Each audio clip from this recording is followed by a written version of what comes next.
Hey everyone, welcome to the Parts Girl podcast. I have David Long here with me. Welcome, David. Thank you so much. I'm happy to be here. Yeah, me too. I'm really excited for our conversation. I always value your perspective on things, just following you on the clubhouse. I first of all just love how you moderate things, and Thanks. it's just, you do a great job. So Thank you. I'm excited to have you. Glad to be here. All right, well, then let's jump in. So, first, for those who don't know who you are with the Hansel Auto Group and out there in California. So, what is your main role there? And you're overseeing all the dealerships, I think, right? Well, I'm the executive general manager. I've been here for 5 years. I've been in our industry for 38 years, Wow. and I'm 5 years away from retirement. I'm a father, Oh, good. a husband, a grandfather, and that's who I am. All the things. 5 years from retirement. Wow. That's exciting. So tell me, just give us a little bit of the background. How did you get into auto? I'm sure it's a whole story we could do a podcast on, but give us the No, it's short really story. not that big of a deal. So my Okay. brother was a dealer. I decided I didn't really want to be in the car business, but he said, "Why don't you come clean cars for me over the summer?" And next thing you know, 38 years later, here I am. Yeah. I mean, once you're in, you don't leave. No, Or if you do, you come back. I haven't left. I've taken a couple years off from time to time, but I've never left. Aw, that's good. What is your favorite part about the industry?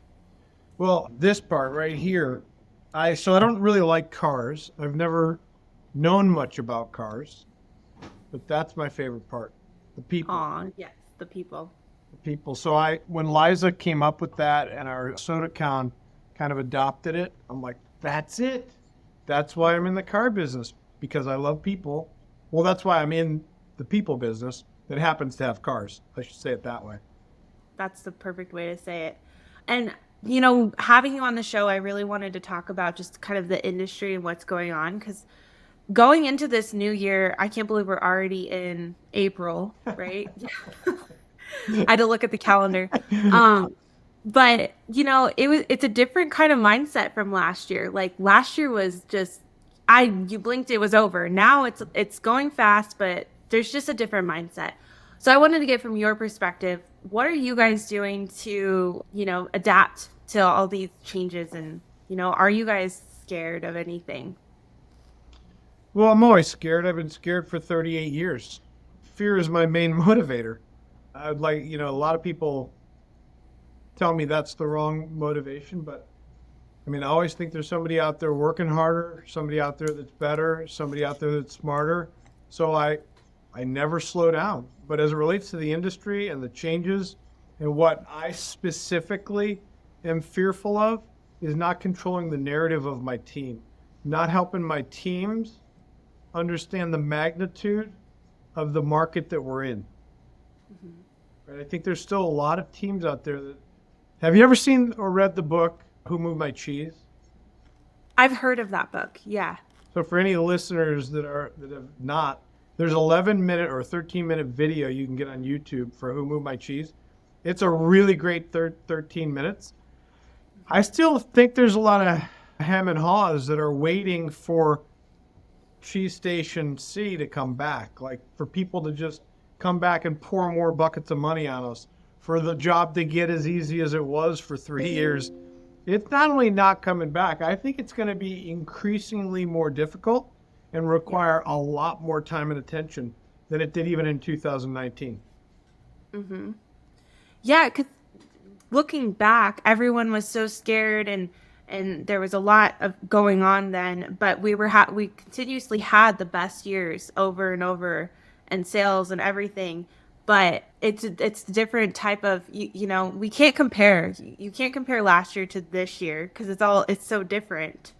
Interesting that you said that because as people transition into this new market, if they don't wake up sooner and they wake up later, it almost might be too late to right the ship. I really believe that. Yeah. Yeah, I believe that too. And so let's dive deeper into that. Like, what exactly do you mean by, if they don't change, like, what needs to change?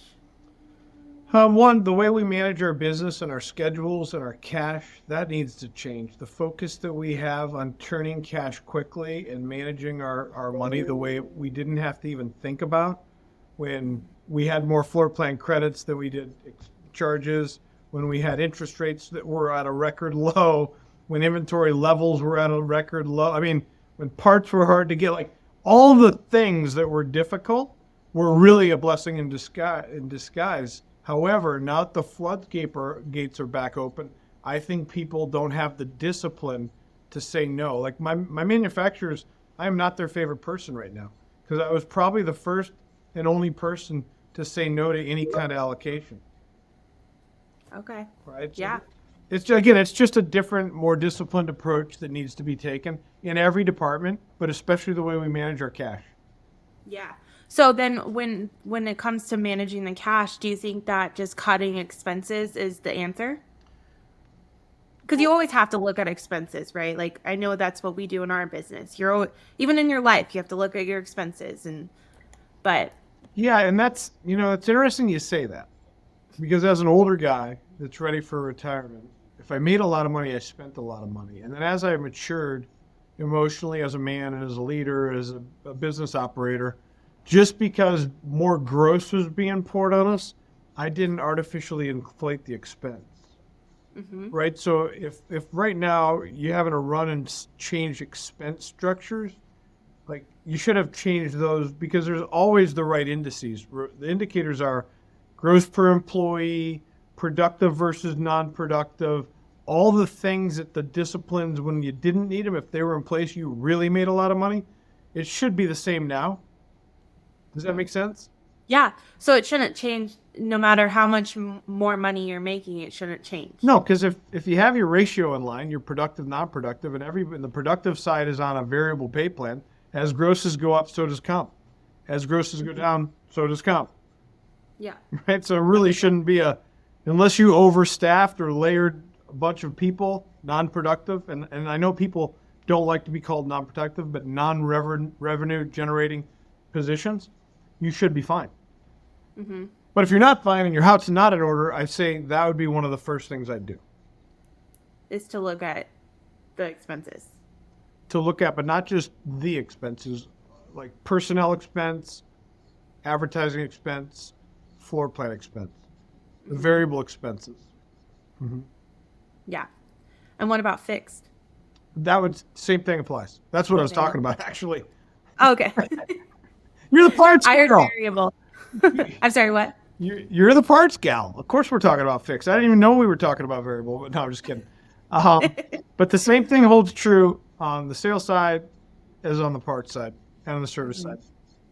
Yeah, it does. So overall, just, what are you most excited about with going, I guess we're going into the second quarter now. Um, what are you most excited about? So I think I have this thing in me that's a little twisted. Like when things get harder, I get excited. Like when they're more challenging and I know that there's going to be pretenders that get sort of shooken out of the business. Without the ones that like if the harder it gets, the harder I work, the more creative I get, the more inclusive I am. So it excites me. Like this is what I want to have my last 5 years be like. I don't want it to be Not, easy. yeah, not easy. It's not fun when it's easy. It's boring. It is. You know, when it gets hard, I always think like, am I not doing it right? But I think that's the right thing is you always have to shift and adapt and figure out, where do you need to make changes and where can you be better? I think that's the whole thing. What I like about it is how can you improve? And when it gets challenging, that's when you get better, I think. Well, Right? if it ever isn't hard and you're comfortable, there's more there. There, yes. You know what I That's mean? so, So I don't want it to be like, oh, this is good. I'm on easy street now. No, what's yeah. the next level? Where can I make the next stride? Where can I find my Roger Bannister department and do something that nobody thought was possible? Mhm. That's what I like. Yeah. I like that too. It can be sometimes I'm like what's the word? I get frustrated with myself because I'm like, why am I constantly trying to do more and better? You know, because I figure something out and then I'm like, okay, that's going really good. How can I make this part better? Because there's so many different moving parts to just business and growing, and that's what you guys go through too. I mean, I'm on the vendor side, so it's a little Well, different, so but am I, though. I have yeah, a bunch of accounts that I work with and consult for. So that's not true. in that Yeah. world, it's the same, right? I tell people all the time, if you talk to me the way I talk to me, we would never be friends. Meaning, I am the hardest on myself that I'm on anybody. So when there's Mhm. the biggest room in the house is the room for improvement. I'm standing in line first because I know I need to improve the most. Because for it to get better, I need to get better. Mhm. Like I can't have ever have arrived. Like I'm there now. I'm on Canterbury Street. I'm on top of the mountain. No, I'm never arriving. So that's important to me to remember. Where does that come from? Oh, Have that you was always that been was that who moved my cheese. way? Okay. Well, that really does come from always living in a mild, low level state of fear.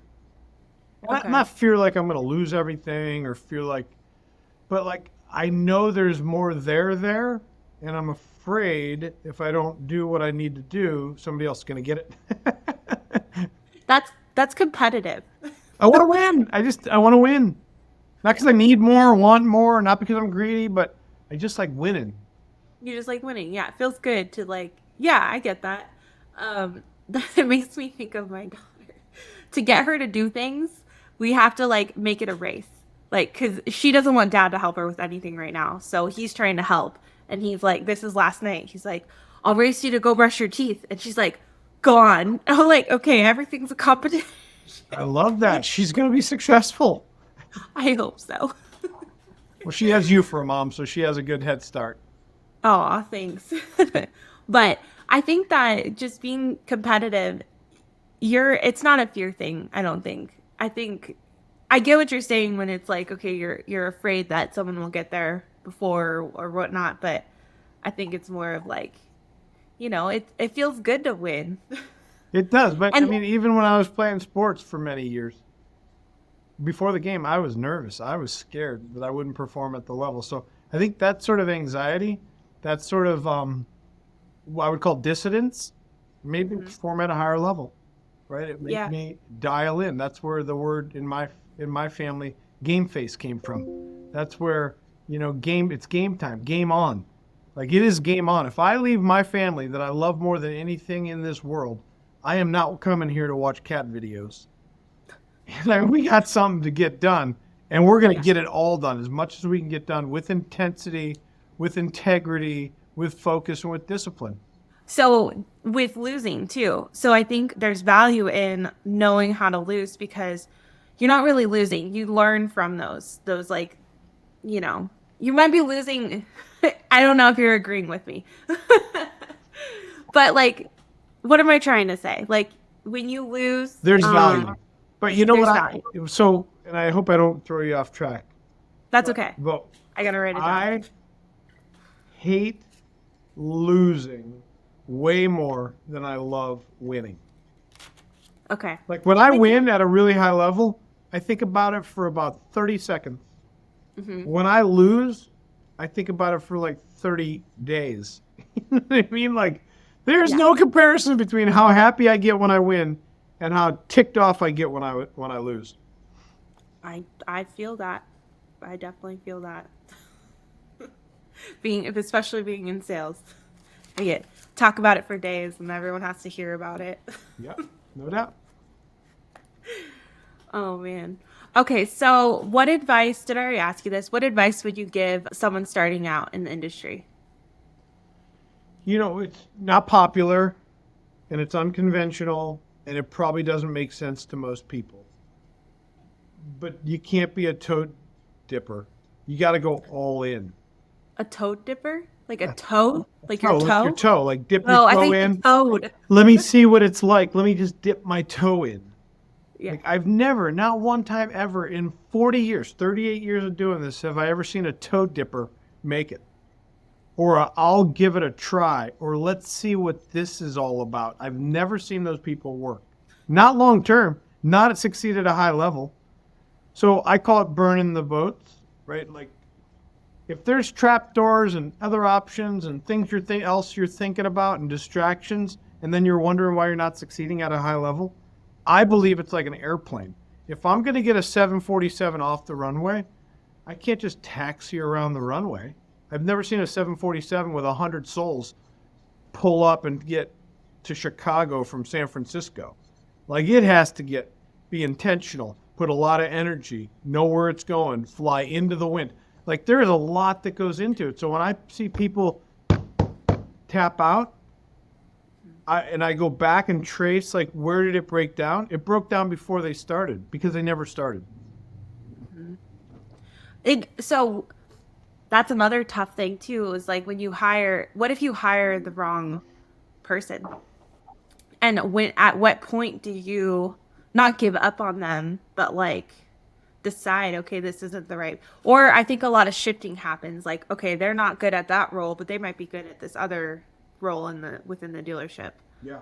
Because I see a lot of that is sometimes we hire, we think they're going to be great at this role, and then they're not, and then you just kind of like all suffer there. Yeah, no, that's a really good point. You asked a question that sort of resonates with me, and when do you give up? Yeah. And when do you make a wrong hire, right? Those were the two things I heard. I think the wrong hire is because we hire too fast and we fire too slow. Mm-hmm. Right? I like to fire before they're hired. Okay. Right? So, meaning here's the job description and there's zero wiggle room. Like this is the expectation. And it's not the expectation for a day or a week. It's the expectation forever. Mm-hmm. And you'll be held to a standard and there will be ridiculous levels of accountability around these things. Mm-hmm. Now, don't say that you're in and then come in and not get it, not do it. Not do the activities that you agreed to do, because it'll be incredibly uncomfortable for you and for me. You're better off not coming here. Like when somebody has that expectation and they show up and they're not doing it, it's an easy like, wait, we talked about it, you agreed, it's here in writing, you said you bought in, you said you understood. What is it about I'll do it this time. This ties into you, when do you give up? Yeah. There's only one time that I've ever given up. Well, actually two. When the person gives up, because I believe people quit before they quit. Mm-hmm. Nobody like is on a roll, making progress, happy, excited, and they come in and say, you know what I'm going to do today? I'm never coming back, right? Like you can see it when they walk through the door today versus what it was like when they walked through the door the first time you met them. And then That's tomorrow, so and then the next day, and the next day. So the question then has to be, did you hire them dead or did you kill them after they started? That's a good, yeah. Like what happened between that exuberance that was there when you were hiring them and today? Like did they stop taking their medication? Was the manager of their department not able to connect with them at a level that motivated them to be the best version of themselves every day? Like I have to unearth that first. Yes. Right? How can I fix somebody if I'm a doctor if I don't know what the ailment is, like where the symptoms are? Yeah. Yeah, it's like symptoms. And so do you guys have your employees review their managers? We do. We do these culture surveys, which is similar to a review. Yeah. And then we do employee leader reviews, meaning this is not exactly the question you asked, but what's very interesting is like if you started with me in 90 days, you would evaluate yourself. Okay. Your direct report would also evaluate you. Neither of you would know what each other's scores were. You would turn them into me and our director of employee culture and community relations, and we'd compare them. And here's what it would tell us. The employee thinks they're a 9 out of 10. The leader thinks they're a 2 out of 10. There's a real disconnect there because the employee should know exactly what the leader thinks of them. Mm-hmm. And that's where I think most people never get to the level that they're capable of getting because they're operating under this illusion that they're getting the job done. And the leader is thinking, I don't want to have confrontation. I don't want to hurt anybody's feelings. I hope they get it. Well, I hope they get it is not going to happen like it'd be like I hope they read my mind. My wife always says, I'm not a mind reader. Like there's not that transfer of information needs to happen for the associate to actually make the connection. Yeah, and I think that's the biggest thing is assuming the communication's happening because it's not. You know what I say all the time is, the biggest problem with communication? What? It doesn't happen? Well, that most people think it's happening, but it really Yeah. isn't. And that's the problem. And that's how you identify that by doing those surveys because then you're like, okay, there's no communication happening here. That is correct. So, before we wrap up, because I always like to keep these ones short, I always like asking a couple fun questions. Okay. So, let's see, which question do I want to ask you? If you could be a superhero, what superpowers would you have? I probably fly because I drive for 80 hours a month between my stores and my home. Wow. So if I that's a could lot of fly, time. do you know how much time I'd have back? You would have a lot of time back. How much time? 80 hours? Depends on how long it took me to fly. Depends on the That's flight true. pattern. You could cut it in half, I guess. More than maybe. that, yeah.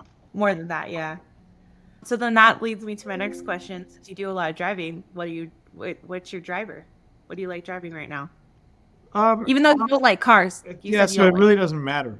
I was walking by one and I thought, wow, that is such a cool looking car. It's a matte black X6, completely loaded, black interior, just beautiful car. I still don't know how to work everything, but it's comfortable. It's got the seat I like, and that's why I drive a car. No matter what the car is, I get it because of the seat. I want it to feel like I'm sitting in my living room. Yeah, the seat does matter, especially when you drive a lot. I'm a fan of the heated seats. It's like not even when it's cold, because it's like good for your back. I use it all the time, especially at my age. Yeah, I'm not there yet, but my back's sore. But I did have a baby a few months ago, so Oh, congratulations.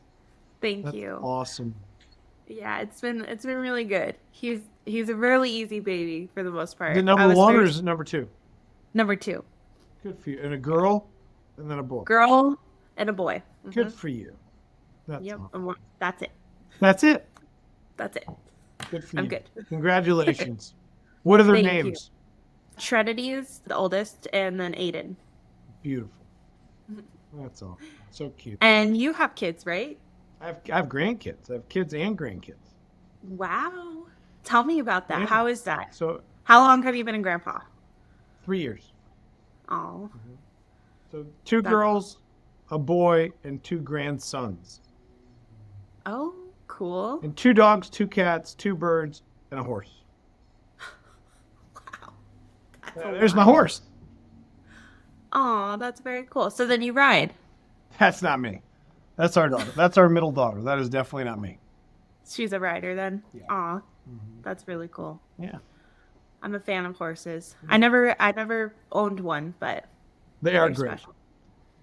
They're like giant dogs. I really think With a they're little like higher vet bill. But yeah, they are like giant dogs. much higher vet bill.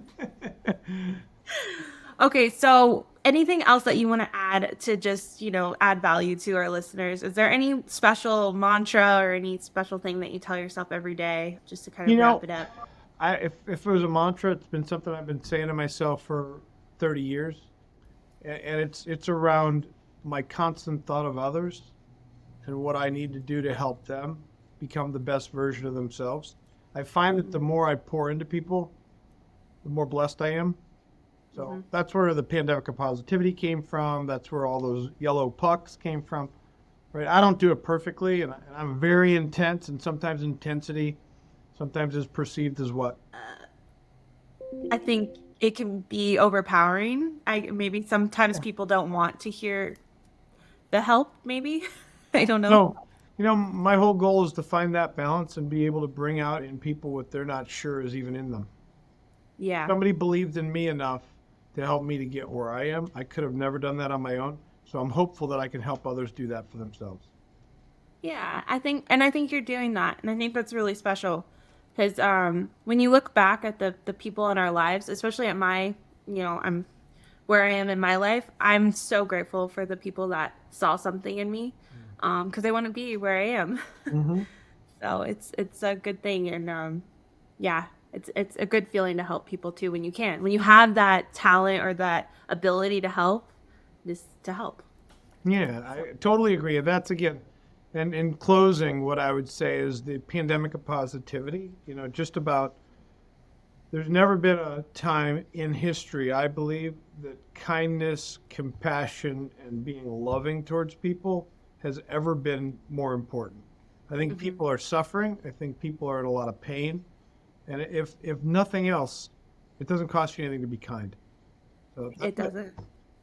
Yeah, I had a question that popped in my head, but we're Go ahead. running out of time. I think, when it comes to being positive and happy and helping people, I also am noticing too some people in my life where you have to realize there's a boundary that has to be drawn, and when to not that negativity affect your life too. Like, you want to help, but then when do you like Well, draw that? there's a author called Melody Beattie that wrote a book called Codependent No More, and it's more of a recovery based book. But I know that for me, I need to be a guardian of my mind, meaning I can't have a lot of people around that are heavy and negative and always downtrodden. I need hmm to, on purpose, I'm purposeful on who I surround myself with Yeah. and what information I let in. Now, I can take negative family members in small doses, but I always do it in small doses. I don't spend a lot of time because I think it'd be really easy. Have you ever heard one bad apple spoils the whole bunch? hmm I've never seen one really positive people, and a lot of families have like this negative kind of, aura about them. I've never seen one positive family member bring a whole family up, but I have seen a negative family bring a positive family member down. So Yeah. I need to do it in bite-sized pieces, and I need to love unconditionally, but I don't need to be around them all the time. No. Yeah, you can love them. You just kind of separate and don't be around them all the time. I get that. Yeah, it's a hard thing. I think everyone deals with it, and yeah, it's one thing I struggled with my dad when he was struggling because I had to, I couldn't do it. I was like, I can't help you anymore. Yeah. Gotta figure it out. So I'm interested in that book, Codependent No More. Oh, you're gonna love it. It'll change your life. Yeah, I love when books change your life. Yeah, you'll Most of them do. you'll get some great tips out of that book. I read that book probably. I've been sober for 35 years. I probably read that book 34 years ago. Wow, That's how long it's congratulations. impacted me. Wow. I think I remember hearing that from the interview with Lori, but I couldn't I kind of forgot. I remembered but forgot. So that's a that's an incredible accomplishment, and I think it's probably something you probably have to work on every day. It never goes away, right? It's Well, here's the version of working on it is helping others, right? So it's what yeah. I love to do anyway. So Yeah. I found that helps me stay centered. Staying sober for 35 years has not been difficult, especially if I'm giving back. Yeah. So you found that. That's amazing. Well, thank you so much for coming on the show. I think a lot of our listeners will hear value from it. And you have two clubhouses, right? I think there's one on Monday and Friday, both at 6 o'clock 6 o'clock Pacific my time. time, 6 a.m. Yep. Hmm. All things fixed offs, all things used cars. Is there any other things you're involved in? There's a lot of other things I'm involved in. I know. But all things fixed stops. We're at episode 60. All things used cars. Episode 151 aired today, and all the Wow. replays are on. And I think that people are finding a lot of value. I know I am. That's why I started it. It started hmm because I wanted to learn. There's 3,500 members in there, and the feedback I get and the information that people give freely is Yeah. just remarkable. It's incredible. I've joined a few of them, and I love how the back and forth of the challenging, not arguing, just the challenging of perspectives is just awesome. And that's the way we learn. So I love it. Thanks. Thank you. Well, thanks so much for joining. Kaylee, really nice to spend time with you. Yeah, you too. Thank you for joining us. PartsEdge, the power tool for your parts department. We hope you're leaving feeling motivated, challenged, and inspired.